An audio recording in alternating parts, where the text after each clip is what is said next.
I'm Juan Francisco, and I'm a psychic medium. I'm here with you to explore your intuition, the supernatural, and self empowerment.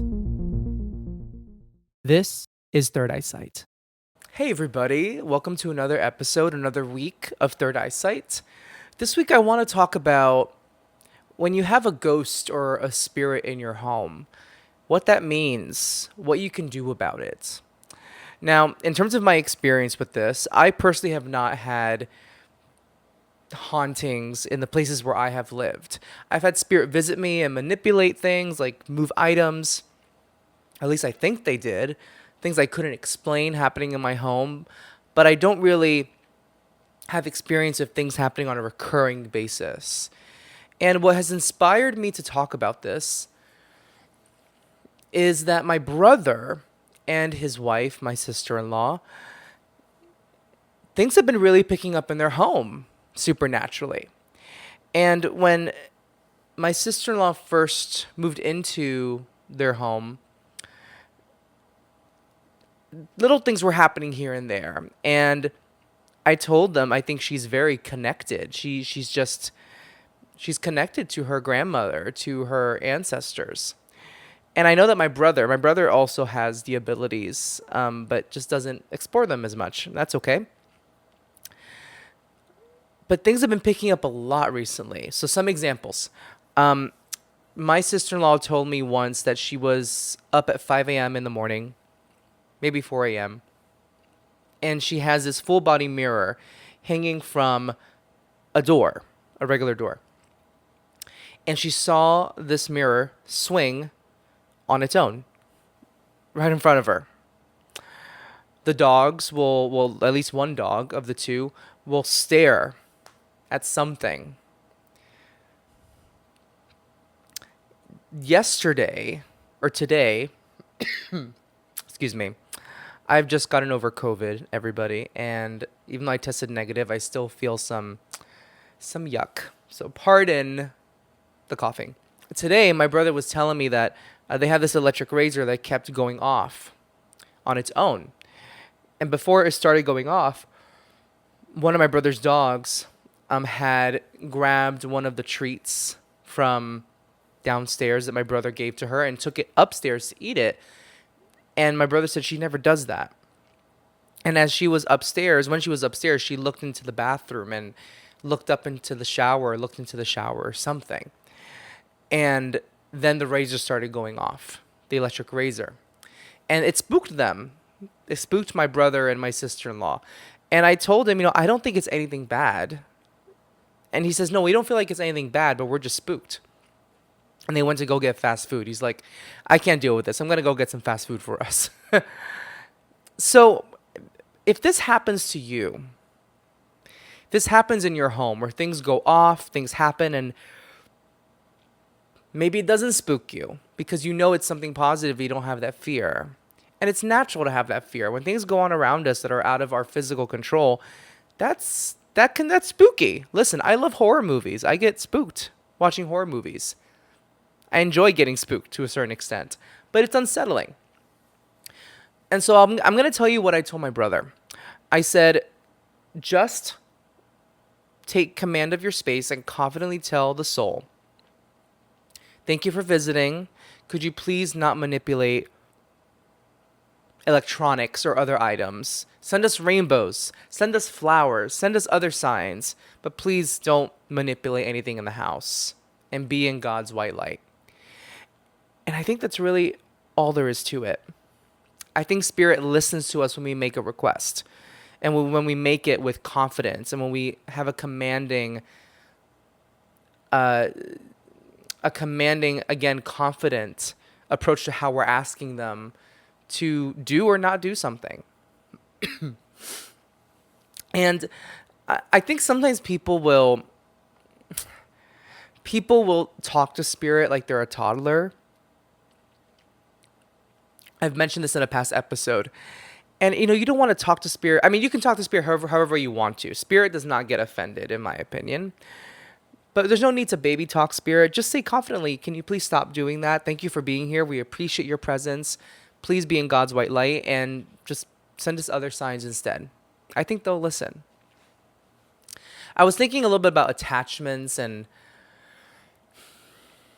hauntings. And, I used to believe in hauntings, like vicious hauntings. And to a certain extent, I still do.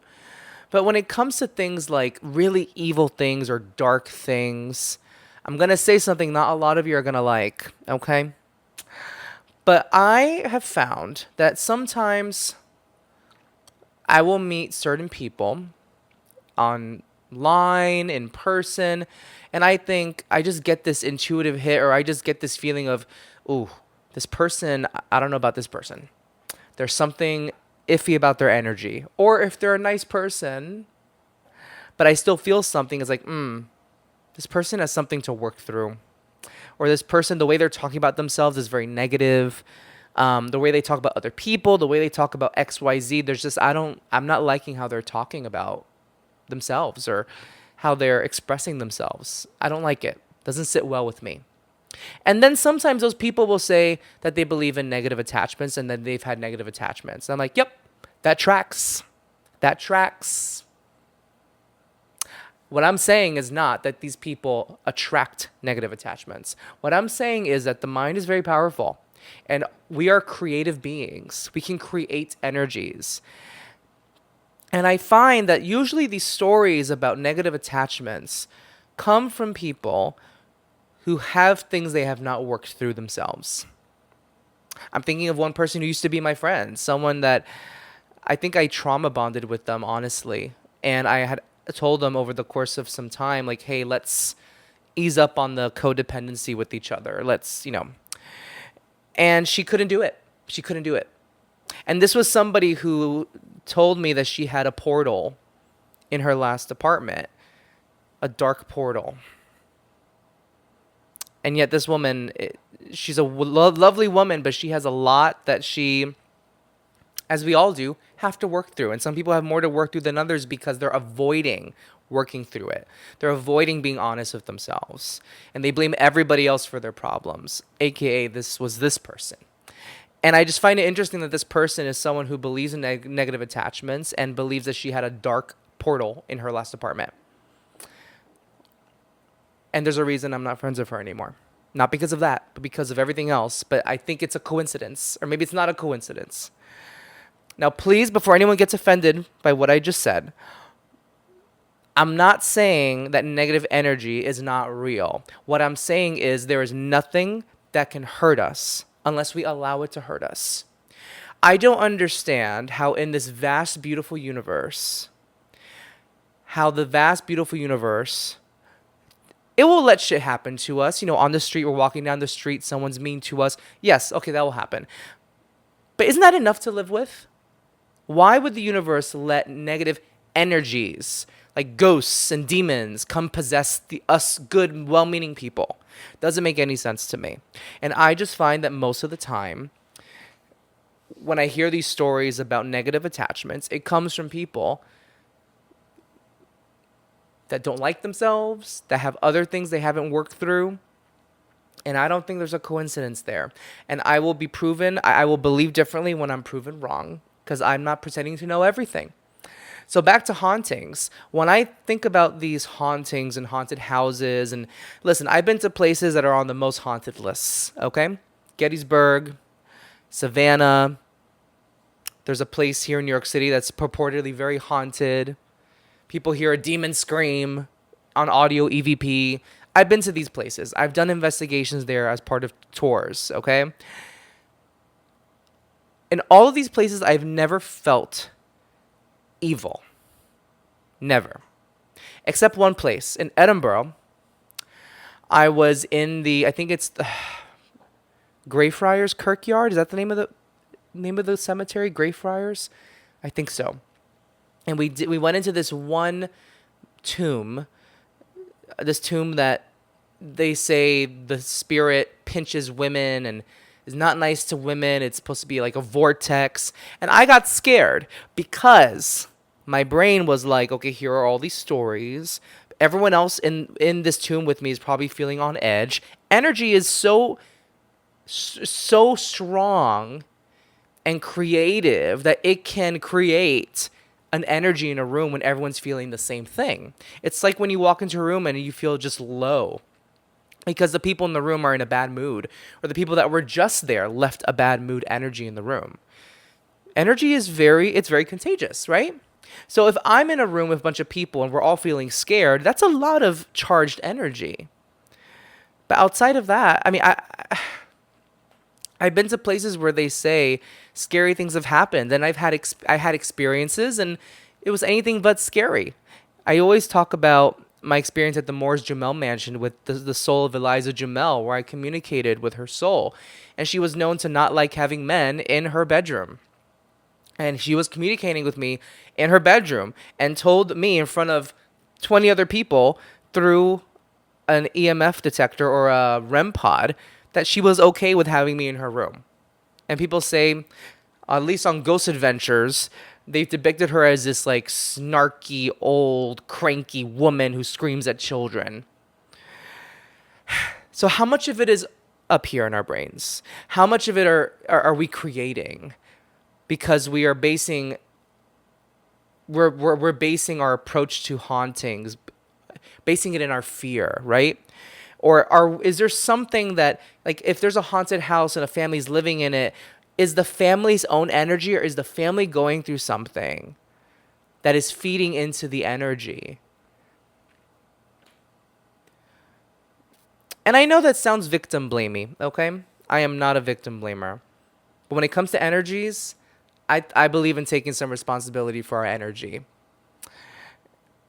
And if you feel like you have a negative attachment, I'm not saying it isn't real.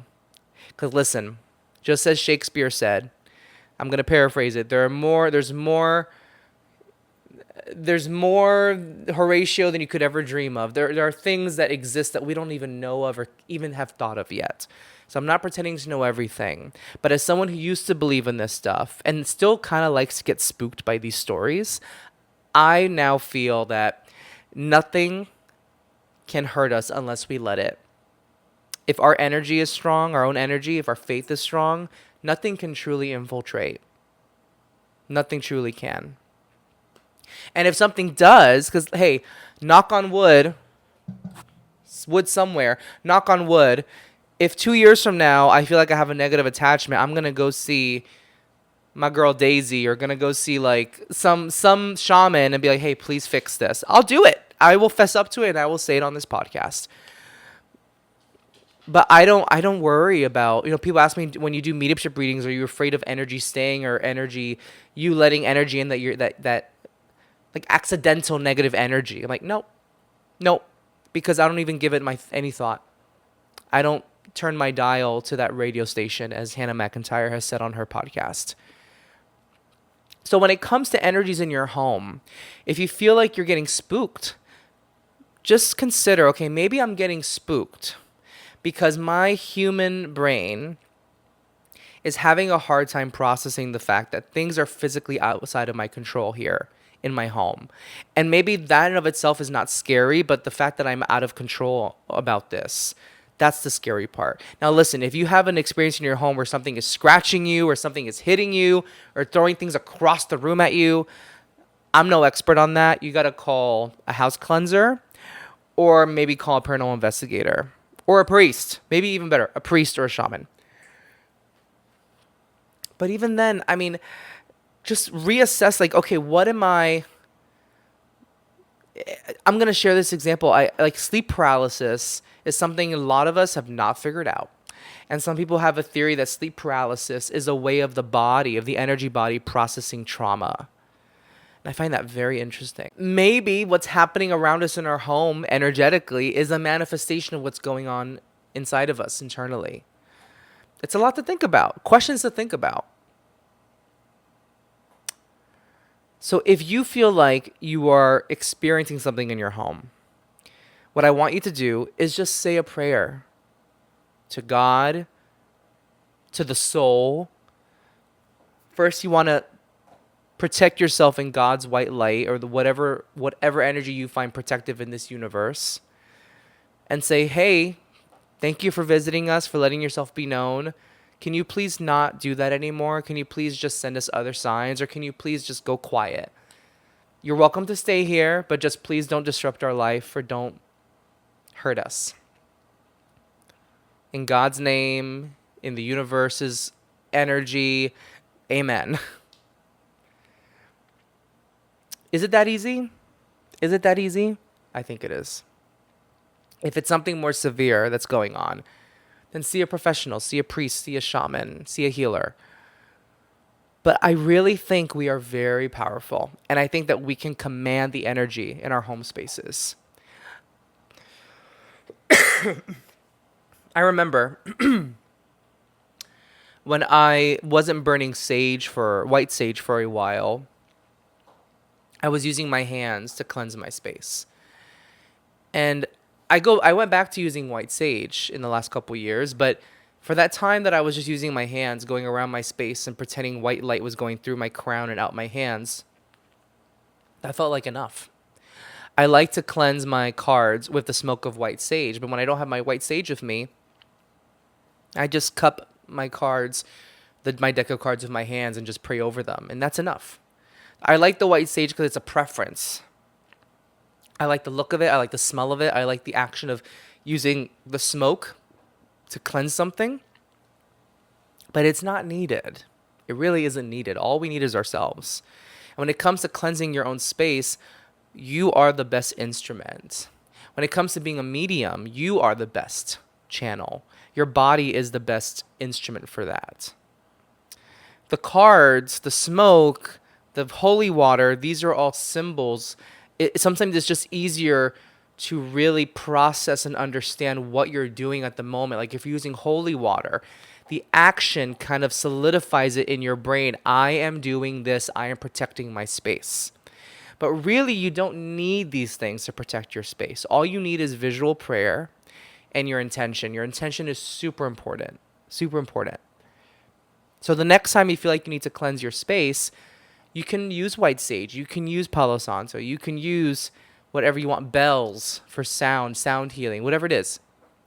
But remember that your intention matters the most. And if you're using these things without believing that you are cleansing your space, then you're not really doing the work in your home. So have the intention, say the prayer, or do the visual prayer, and then let go. And see what happens. I dare you to try it. See what happens, and let me know. Now, like I said, I'm open-minded. I'm not saying I'm right about everything, okay?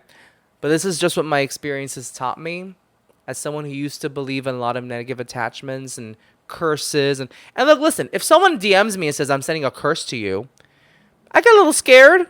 Yeah, because listen, I'm also Latino, okay? Latino culture, we have a lot of juju that we grew up with learning about, okay? A lot. So that part of my brain is still there, and I still get a little scared, but really, there's nothing that's going to hurt me unless I let it. I remember one time when I decided to disconnect from a psychic medium that I had been following for a while, and she got very upset. I got nervous because I was not a psychic medium at the time myself. And I got nervous that, what if she's going to send me bad juju, send me bad vibes? And I texted a friend and we voice noted and I told him about it. And he said, and he's a medium, beautiful medium. And he said, Juan, I keep seeing a visual of like this rat coming your way. And then your guides like take care of the rat. They go ahead and take care of it. Like they stop it in its path. So you don't have to do it. Like your guides are already on it. I'm like, oh, that's really nice. That's great. And it showed me that I need to have more faith in what my guides are doing, what your guides are doing. Have more faith that your guides are looking out for you. Have more faith that there is a universe that is protecting you, that loves you. And when it comes to breakups, listen, things like cutting cords, and sometimes I wonder if some negative attachments are just people not being over their exes. I mean, there's so many factors in our human lives that could affect how depressed we feel. Like, then maybe we need a psychologist or a therapist. There's so many things to consider. And that's why it's important to ask ourselves when we feel like we have a negative attachment, we feel like we have a haunting, ask ourselves, okay, what's going on in my life right now that this is happening in my home? Or what am I doing in my life right now? Or how am I thinking about myself? And how is that somehow influencing, or is that somehow interacting with what is going on in my home? The energy that's in my home. Am I bringing the energy in my home down because I am so hung up on that ex? Am I bringing the energy in my home down because I hate my job? Am I bringing the energy in my home down because I think I'm ugly?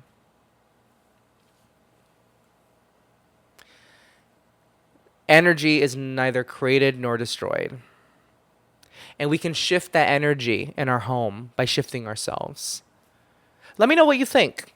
And I want to hear your stories. Listen, if you have negative attachment stories, I'm open to hearing them. And also, if you have any questions, I want to answer your questions. I haven't received questions in quite a while. And I came up with this topic because I just had heard this from my brother today.